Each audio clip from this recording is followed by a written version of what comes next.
تحذير، خلي بالك الاكل بعد الجوع والمجاعات لفتره طويله ممكن يموتك. دي متلازمه اسمها متلازمه اعاده التغذيه، ريفيدنج سندروم. ده زي لما تكون متعود تشغل عربيتك على بنزين، كميه بنزين قليله في عربيتك ايه ضعيفه ما بتسحبش، وفجاه تروح حاطط لها بنزين طياره، بنزين 100 اوكتان. النتيجه الموتور طبعا هيتلخبط ويبوظ الدنيا.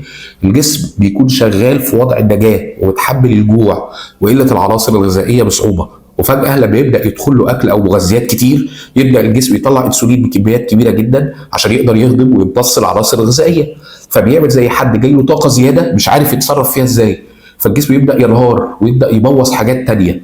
العناصر المهمه زي الفوسفات والبوتاسيوم والمغنيسيوم بتخرج من الدم وتدخل الخلايا بسرعه جنونيه، فتلاقي الجسم بيقول يا جماعه فين الحاجات اللي كنت مستنيها تفضل معايا، وتبدا المشاكل بقى. القلب يقول مش قادر اظبط الايقاع، استهدوا بالله، فيحصل فجاه هبوط في الدوره الدمويه والقلب ممكن يقف خالص، والعضلات بتضعف جدا.